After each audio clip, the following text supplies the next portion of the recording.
Assalamualaikum warahmatullahi wabarakatuh. Innal hamdalillahi nahmaduhu wa nasta'inuhu wa nastaghfiruh wa na'udzubillahi min syururi anfusina wa min sayyiati a'malina may yahdihillahu fala mudilla lahu wa may yudlilhu fala hadiyalah. Asyhadu an la ilaha illallah wahdahu la syarikalah wa asyhadu anna Muhammadan abduhu wa rasuluh.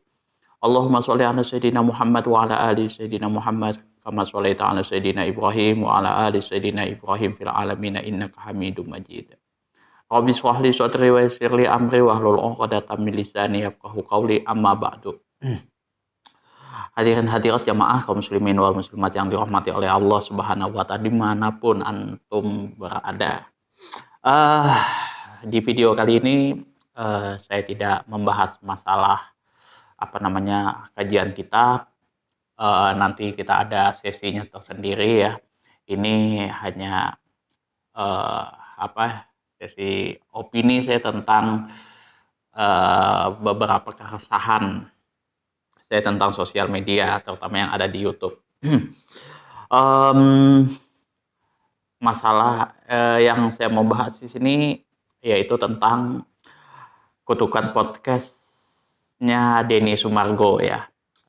Itu ramai dibahas dan ada beberapa juga channel-channel yang wallahu alam saya gimana itu channelnya.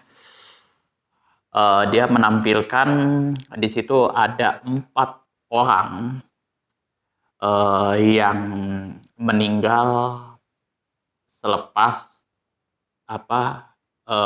berkunjung selepas menjadi narasumber di podcast tersebut ya. Ya nggak usah dibahas itu kan teman-teman sudah mungkin ada yang tahu juga di situ. Nah, jujur aja sih awalnya ya kalau saya nonton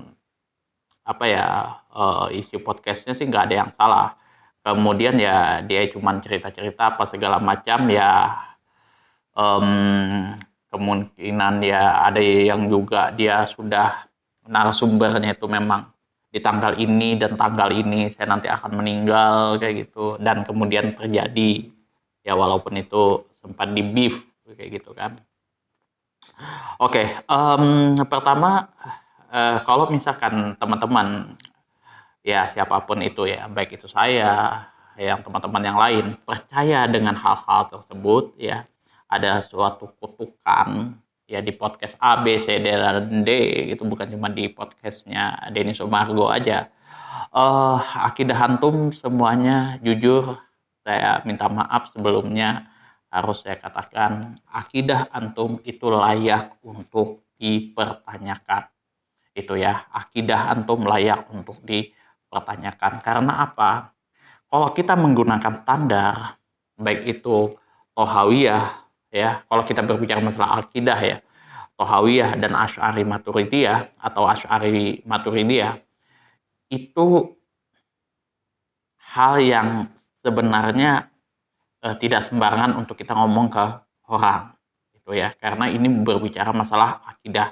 Nah, kalau kita sematkan ke orang itu baik itu yang berkenaan dengan qada dan qadar itu jujur ya memang layak untuk dipertanyakan. Akidah kita layak untuk dipertanyakan karena yang namanya kutukan ya yang berkaitan dengan qada dan qadar itu hanya milik Allah Subhanahu wa taala.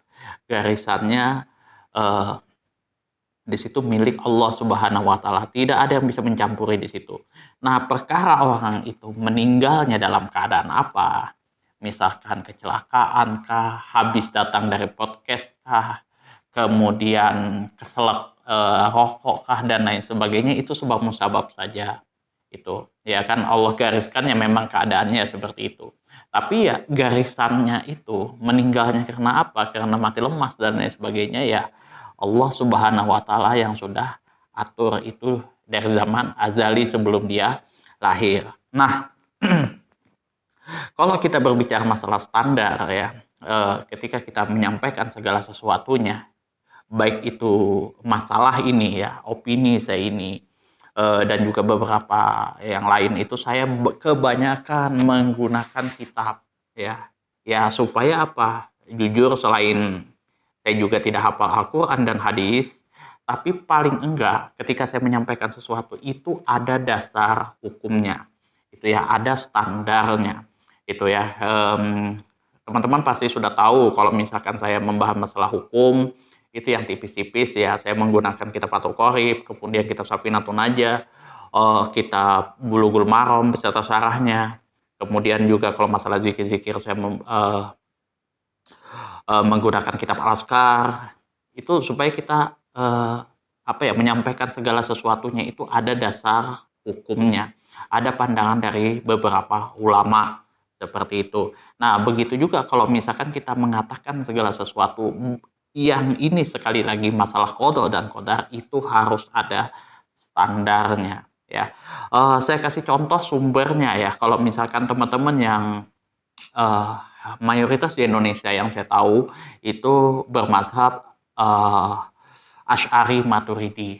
Ya, kebetulan saya juga mengaji kitab akidah ini ya, Asy'ari Maturidi ini di Pondok Pesantren Ummul Qura Asyuti Plakpak Pangapuran Pamekasan Madura di Madura. Nah, kitabnya itu ini salah satunya kitab Kifayatul Awam, ini dalam bahasa Indonesia ya. Dia cetakannya kalau saya yang belajar dulu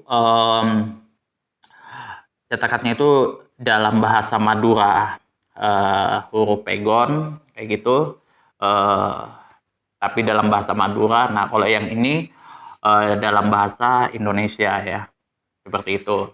Nah, seperti ini, walaupun dia bahasa Indonesia tapi yang terdapat di kitab ini dia ambil dari berbagai macam sumber juga, salah satunya kitab syarahnya. Kemudian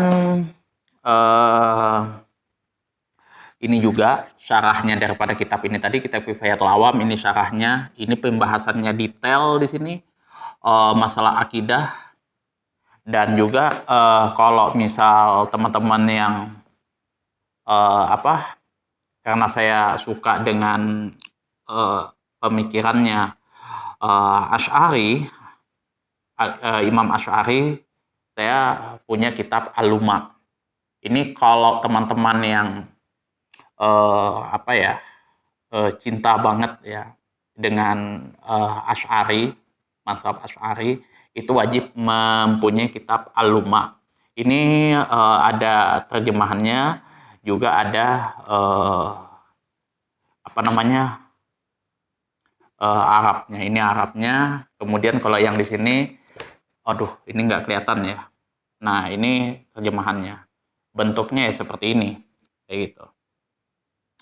Nah, kalau kita lihat ya, kalau misal kita ambil di kitab Kifayatul Awam, itu ya masalah qada dan qadar itu ya simpelnya aja ya, tipis-tipisnya aja. Itu ya kembalinya kepada Allah Subhanahu wa Ta'ala. Nggak ada hubungan mau itu dia habis dari podcast, habis dari mana. Ya, kalau dia ketimpa musibah, baik itu yang dia yang memang dia sengaja atau yang tidak disengaja, itu ya sudah, itu suratannya daripada Allah Subhanahu wa Ta'ala. Begitu juga kalau misal seseorang itu menikah dengan A, B, C, dan D, kemudian dia mendapatkan kekayaan yang berlimpah ruah kayak gitu, atau dalam kehidupan miskin, yaitu semua garisannya Allah Subhanahu wa Ta'ala yang ngatur. Kita tidak bisa mengatakan bahwasanya orang ini punya pesugihan kah, karena ini kah, segala macam, kita nggak bisa klaim seperti itu. Itu hanya sebab musabab saja, semua sudah digariskan oleh Allah Subhanahu wa Ta'ala. Kita jangan sampai mengatakan hal itu kepada orang lain, itu berbahaya banget tuh, kalau dari sisi akidah ya. Kalau kita teman-teman belajar ini kitab Kifayatul Awam ini beserta syarahnya, lanjut lagi nanti ke Husun Hamidiyah, itu sudah gimana ya, kalau saya bilang itu ketat sekali kayak gitu. Kita nggak boleh sembarangan ngomong. Kalau misalkan kita sembarangan ngomong itu ya berkaitan dengan sifat-sifat Allah Subhanahu wa Ta'ala, kemungkinannya itu bisa kan murtad. Itu salah satu contohnya saja. Makanya kita harus hati-hati benar di dalam berkata-kata, bersikap dan lain sebagainya. Di situ apalagi ini berbicara masalah agama dan akidah. Itu ya, terkhusus ini akidah. Jadi sekali lagi hati-hati ya, itu kalau misal saran saya, kalau misalkan kita bersosial media itu gunakan dengan bijak, sesuai dengan standar standar ulama Ahlus Sunnah wal Jamaah, seperti itu ya. Dan jangan sampai menyakiti hati orang yang mendengar. Itu saja ya. Apalagi kalau misalkan sudah mengkritik, itu memang betul-betul harus dijaga kayak gitu, jangan sampai menyakiti hati orang. Apalagi sudah kadar ya sudah menghina dan menuduh, itu nauzubillah summa nauzubillah min dzalik, itu sudah bukan ajaran Ahlus Sunnah wal Jamaah ya. Sekali lagi saran saya, kalau misalkan teman-teman berpendapat terutama tentang masalah akidah, hati-hati ya, harus ada standarnya. Kalau misalkan teman-teman mengatakan podcastnya Denny Sumargo itu ada kutukannya, orang yang lepas datang dari podcast tersebut kemudian meninggal, nauzubillah summa nauzubillah min dzalik, jangan sampai seperti itu, karena akidah antum semua tergadai di situ. Ya, itu saja yang dapat saya sampaikan. Kurang dan lebihnya saya mohon maaf yang sebesar-besarnya apabila ada kata-kata saya yang menyinggung hati teman-teman semuanya, orang yang bersangkutan. Ya, saya di sini bukan mengumbar aib orang kayak gitu, tapi ya saya hanya sebatas mengedukasi saja. Mudah-mudahan ini dapat diambil hikmahnya seperti itu. Kemudian juga apabila ada saran, kritik, dan masukan di channel ini, silahkan teman-teman atur di kolom komentar. Apabila ada faedahnya, silahkan di-share ke teman-teman semuanya.